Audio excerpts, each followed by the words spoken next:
Hello, horse racing fans, and welcome to the Sport of Kings, your window to the world of horse racing.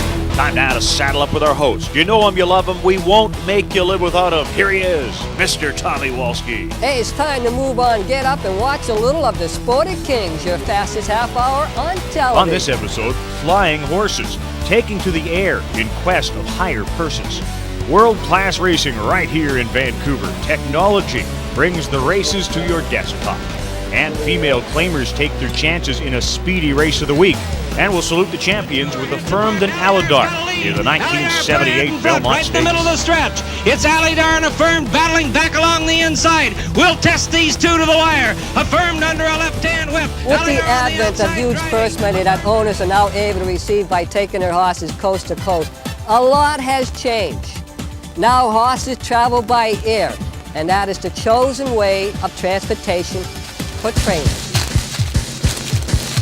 I don't know, the horse showed he can run a bunch, and I like him a lot. And instead of just staying here, and I figured I'd try something a little bit bigger and better this time. And to fly the horse, it costs us $2,800 plus tax to fly the horse there, each horse. Wally and Terry went for it, so. And how else are we going to find out how BC breds compare to the Ontario breds? Because I've never done it before. This is the first time, but it's not as tough as everybody thinks. If you take a horse and drive him there, you're going to knock him out for a long time because it's like about a 4-day trip. And that's pretty hard on them. You're talking, they won't be running for a month. So flying is much easier on them. Price-wise, it's almost the same. I'm going to be flying with the horses, so if anything goes wrong or something, there's another gentleman going with us. I haven't met him yet, but soon I will, and we'll go from there. Have you done this before? No, this is my first time, and so it'll be a good experience. A co-pilot or pilot will go through the emergency procedures with you in case of a crash. Never happened.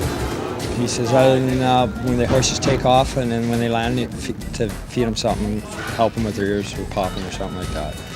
And other than that, have a safe trip. He flies with the horses. We always have a groom flying with the horses. Now, the obvious question is, what is the in-flight movie? Yeah. Is it the Black Stallion? No, we don't show movies on this flight. This is an all-cargo flight, no passengers, of course. And but Rob has access. He rides in the cockpit with the flight crew, and there is an access door into the main deck cargo hold, which is main level. And Rob will go back to see the horses during the flight. It's a lot easier than trucking. I understand with the sedation and the fact that we can get them to Toronto by 4:40 local Toronto time, which would be 1:30 our time, Vancouver time in the morning. They're on the ground and they're into their facilities where this could take 3 to 4 days by road, and it's a lot easier on them. It should be an interesting journey because these horses you've been getting on, you've been galloping. They good enough? I think so. I'm positive about it. I'm pretty sure that Lucifer Force can get the job done. It's going to be a tough race. It'll be it's going to be all new. So we'll have to play it by ear and see what happens. But I mean, like, you think of the money. Like, I got a horse, Regal Rebels, running there on Friday. And a race never won 2 in a lifetime for $32,000 claiming. And the purse is $50,600.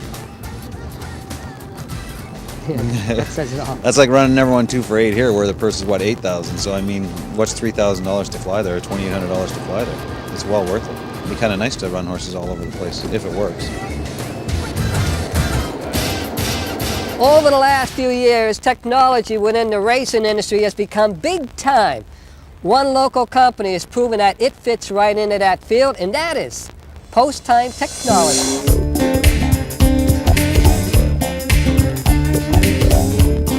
Years ago, you go to a racetrack and do one live race every 20 minutes. So basically, the patrons there had an opportunity to watch the race, and I think it was a pretty good social situation still. But with technology, it became simulcasting, and gave the patrons the opportunity to wager multiple tracks at one time, one facility, even multiple breeds. When simulcasting came into play, people were always sort of handicapping and studying additional tracks or multiple tracks. So we came up with a concept to put a system in place that would allow people to watch replays from multiple tracks and handicap them. And there they go! Awkward beginning for Spark Set. Redmont's amongst the front line. Here in Covering star Vancouver, we have satellite dishes on the roof. We bring in the feeds, the track send us their decoders, we decode the signals, we encode the races into a digital format, send them back through the internet to a server that's located in Kentucky, for instance, at Keeneland. And at Keeneland, there's kiosks like this throughout the facility that are hooked up to that server. And 7 minutes after the race has gone live on satellite, it's gone from Kentucky to satellite to Vancouver, digitized, and back to the servers at the tracks. And somebody can walk up with a touchscreen and watch that replay of that race. It's pretty amazing. It takes us about 7 minutes to send a race back to the kiosk, and on the internet, which is the next progression of our technology that we went to, it takes us about 3 minutes after each race. We have a replay up on the internet for people to view anywhere in the world. So it'll appear that you're on the Keeneland's website, but actually everything you're seeing is being produced and delivered from Vancouver. We had to go and convince a lot of people in the industry that what we were doing was good for the industry. You know, the concept of having a subscription replay site was something that took quite a bit of time. But then there was the political question, is it okay to charge people for things that they'd normally be given away? It provides a good service that's got some value to it. So we launched racereplays.com in March of last year, and in the first 2 months we had over 10,000 people register on the site, and we showed over 250,000 replays. We might have up to 30 tracks coming in, 25 to 30 tracks. At any one time, anywhere from 10 to 15 tracks, so it gets pretty hectic back there. Those guys are hopping. We've now gone from the kiosk technology to taking that same type of information technology right to the player's seat in the carrel, and replacing that 9-inch TV monitor that everyone has at their seat, either in a dining room situation or an individual carrel at a race book, and replacing that with a touchscreen that will enable you to watch live racing, pull up replays, look at the photo finishes, look at the results information, the live entries and results information as they're updated, go to a wagering interface, make your bet, and even order yourself a cup of coffee and a hot dog if you like. So that technology is coming, it's there.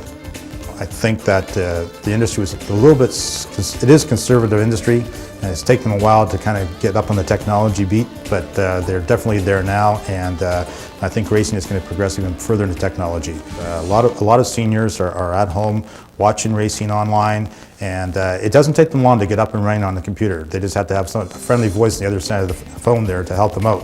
But the number of people that we serve is quite amazing. We average between 500 and 700 replays per track per day, and anywhere from 7,000 to 10,000 viewers for the live stream per track per day. So the technology is definitely being accepted. Racing was one of the few industries back when television coverage became very popular that decided to opt out of putting their content on television on a regular basis, where other sports like Major League Baseball and football decided television was the way to go. And they actually did a very interesting test in the Kentucky market. They put television, made racing available on television every day consistently, and when people were exposed to racing, that viewership, they went from once to twice a month of going to a track, about to 5 to 6 times a month. Because it was there, because they were exposed to it, they got an interest in it, and they decided to go to the track to really be there live and watch it go. So I think that actually technology is expanding the horizon and the market of racing for the tracks, and is getting more interest in racing and bringing people to the tracks.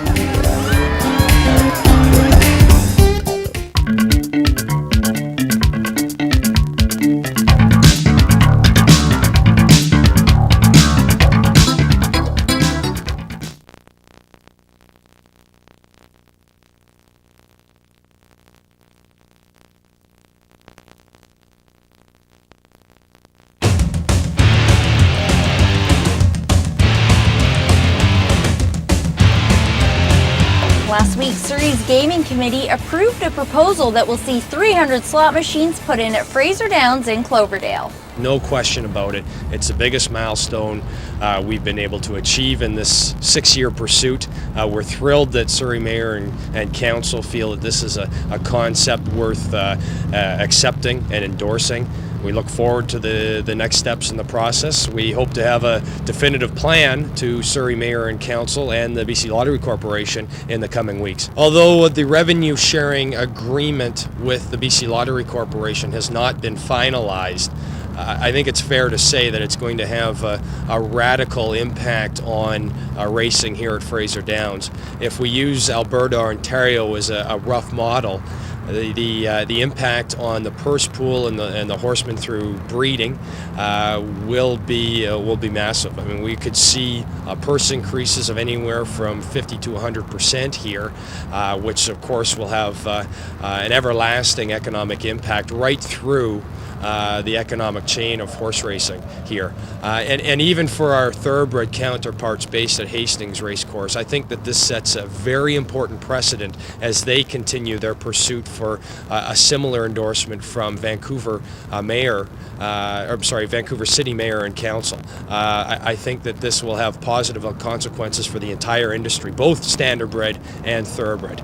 We're really excited about the recent announcement for Fraser Downs. We think that it's great for the industry, and we see it as a good step forward, and we really believe that it's a sign that things are coming together for the horse racing industry. It's very beneficial, and it sends a signal to Vancouver City Council that we need to move this thing forward to get slots at Hastings, and we see it as it's a real good signal.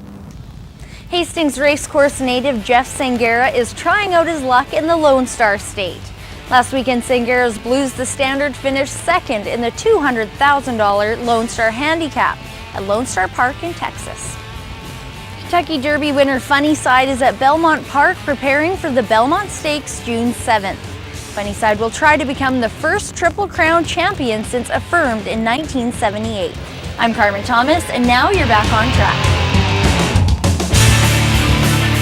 What you're about to see for the next couple of months is myself, 7 other partners who I've never seen before, and what they go through when it comes to owning a racehorse. The name of the horse we purchased was my Spitfire. He's a 2-year-old. He's never started. He's trained by Rob Gilker. You're also going to see what goes on in his life for the next few months. Let's go visit with Lynn White and see how it all came about. If you've ever wanted to buy a racehorse but thought you couldn't afford it, there is a way. Lynn White has been helping fans become owners for 25 years through the magic of syndication. Lynn, you got to tell me, what is a syndicate? Well, a racing syndicate is a partnership of 8 partners usually. We buy a horse, so let's say we buy a horse for $10,000. You want an eighth of that horse, it's going to cost you $1,250. One-shot deal to buy the horse. After that, I need $150 a month forever until you want to get out. Now let me get this straight. $150 a month comes $1,800 a year. I paid up my fee already for my share, and I own a horse for, once again, $1,800 That's it. a year. That's all you need. And it's a write-off. It's a write-off. I'm in. You're in. Cool. I'm in. Then let's get licensed. So, just that easy, Tommy's sold. He's introduced to his new partners, and together they meet their new horse. My Spitfire, a 2-year-old colt with 8 new owners, now eager to get him to the races. But there's a lot of work for him yet. Running comes natural for a thoroughbred, but it takes much more than that to win a horse race, as we find out in the coming weeks from trainer Rob Gilker. But first, there's an important bit of business for Tommy and all the horse owners. He needs to be licensed. Sandy, I've got to get a license for a horse. The name of the horse is my Spitfire. Okay, we'll just check it out for you. Yeah, here it is. Okay. That looks good. Before anyone can legitimately own a racehorse, the paperwork must be completed. This is necessary in order that the racing office can track owners and administer funds. This is fun. Each horse has its own racing account at the racing office, and you have to be able to get that money out of the racing office because I've got bills to pay. So if a horse earns some money, I have to go over to the racing office, see Marilee Elliott, and say, Marilee, I need some money, and she'll cut a check. Great. Okay. While most people are easily licensed, the racing industry is particular about who can and cannot own a racehorse. Each applicant is carefully screened for any record of wrongdoings. I'm a horse owner. Racing Commission wants to keep bad elements out of racing. So if you've had, a history of, bad things you've done in the world, they might not allow you to be licensed. But assuming you're a straight shooter and assuming you haven't had any major problems with your in your life, then they will. I would say 99% of the people that apply for a racing license will get a license. Tommy's background somehow checks out. he's granted a license to own a racehorse. So it's off to the races. Well, eventually, if all goes well. There's a long road of training ahead for my Spitfire with some hard work and with some luck.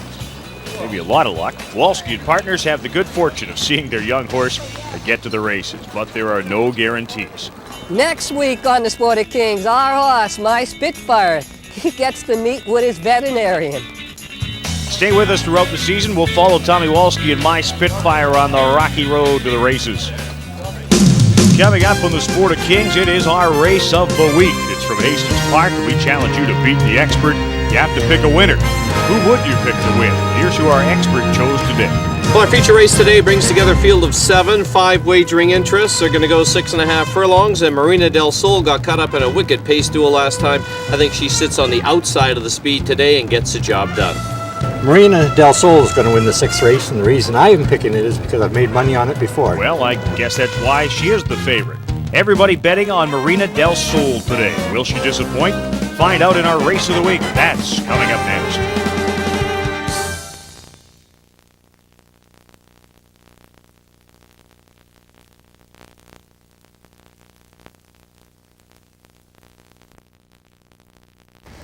Our Vancouver Province Race of the Week brings together 6 competitive fillies. They're competing for an $18,000 purse. This race was won last week here at Hastings Racecourse. Among the fillies you'll like to watch are Marina Del Sol, Bella Cola Bibi, and Up to Me. Let's go look at these remarkable athletes at the backstretch here at Hastings.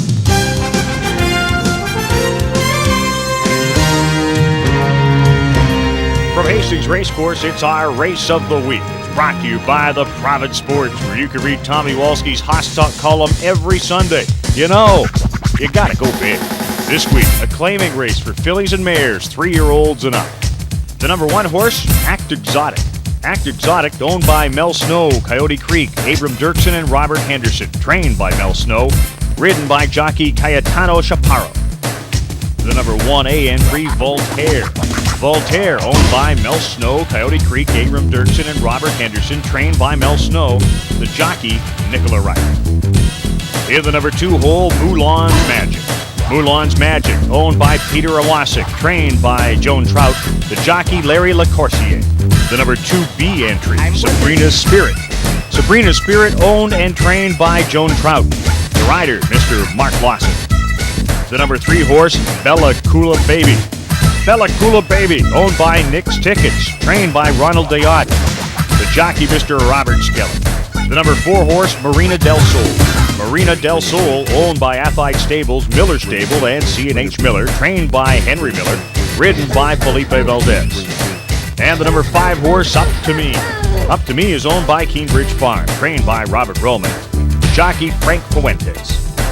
The early odds favorite is Marina Del Sol. She's versatile and holds plenty of speed. She won her first time out this year.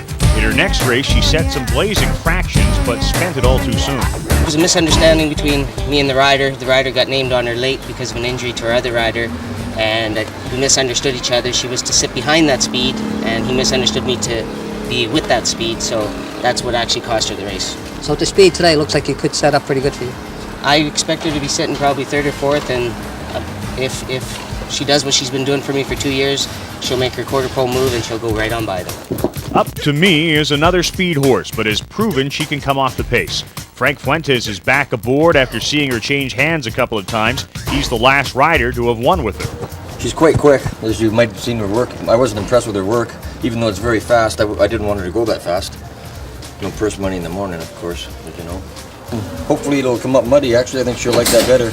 The softer going, she likes better than the harder track, eh? So, but she's been training good. Looks good. Run well last time up for 32 and she's in for 25, so I would think it should be pretty salty in there. The best bet might be the 2-for-1 entry of 1 horses. Voltaire is the better of the 2 on paper, but her entry mate, Act Exotic, could surprise today. It's making her first start of the year, but she's trained exceptionally well for it. I claimed her back at the end of last season, and I'd lost her earlier in the year, and she's always been a really nice, honest running mare for me, and I think she'll run a good race. but I think the other half of my entry is the tough one. Voltaire made a huge charge to finish second last time out, and her running style seems to suit this race perfectly. At least there's enough speed, which is good for her. I'm going to try and keep her a little bit closer because she tends to kind of relax too much and might be out the back and comes running. I mean, she picks horses up and just loves to zigzag through them. Hopefully the race will work out well. There'll be enough speed. I'll try and keep her a bit closer and come running at the end. Fortunately, I ain't got much choice because that's the way she runs her races. She's always she comes running, but she'll handle this kind of track too. So, I mean, yesterday it was playing pretty fair from horses coming off the pace. So hopefully it will be today. And now our race of the week. There they go. They've all come away well. Bellacula Baby put on the early lead. Now driving up on the outside is Up to Me. Marina Del Sol looks for position. And on the extreme outside now comes Moulin's Magic. Under the line for the first time now, Up to Me by a head. Moulin's Magic second now by 2.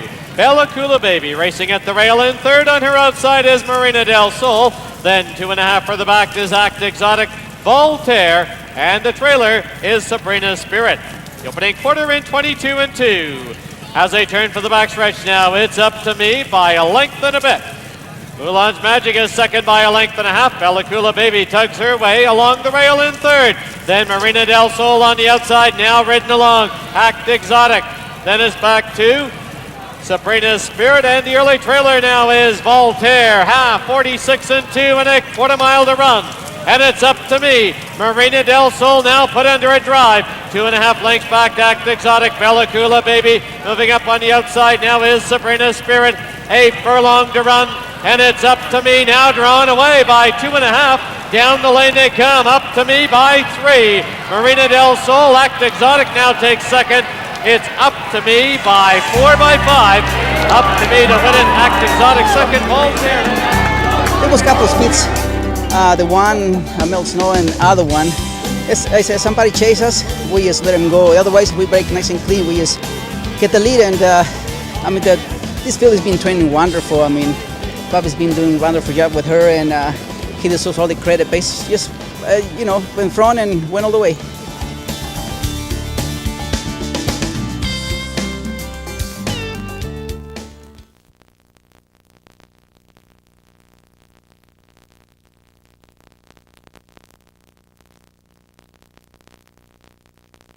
With the Belmont Stakes 1 week away, we here at the Sporting Kings continue with our tribute to the final leg of Delbert Racing's Triple Crown. The race you're about to watch, it is a classic. It is the 1978 Belmont Stakes. It brings together the duel between w-Alydar and Affirmed. Enjoy, as once again, this is perhaps the second best Belmont Stakes in its history.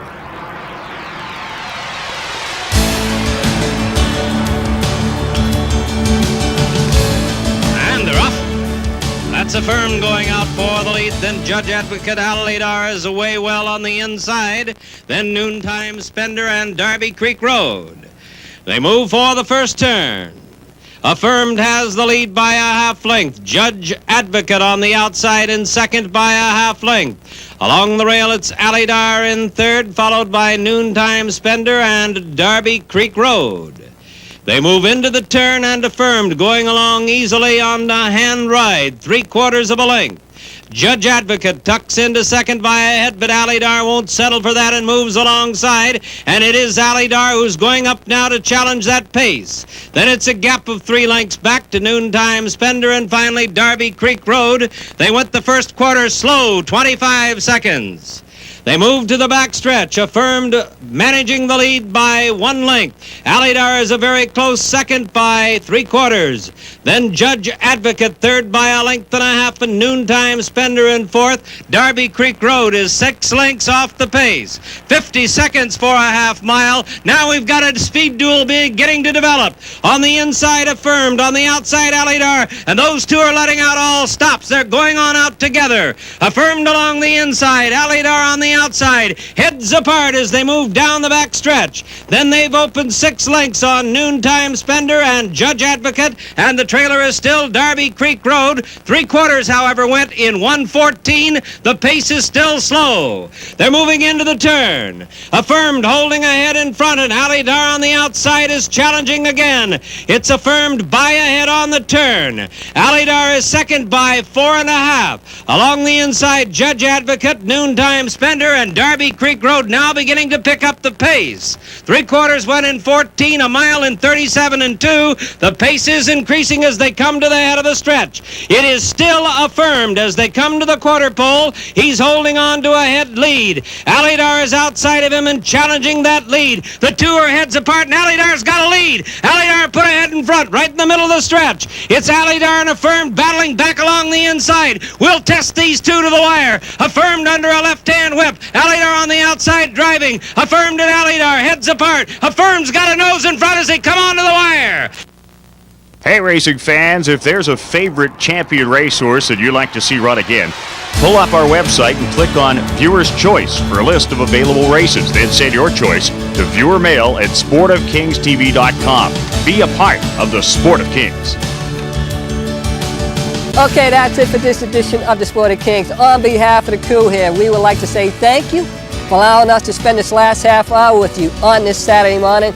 A couple of things to remind you about. Next week, Belmont Stakes, we're going to be featuring Secretariat's big race as our salute to the champions. Last but not least, remember to keep them straight, and we are definitely going to catch you on that final turn. Now it is time to turn that page. If you're looking for a copy of this particular program, you should have put a tape in your recorder and pressed the button. If not, check out our website. We could give you a copy that way.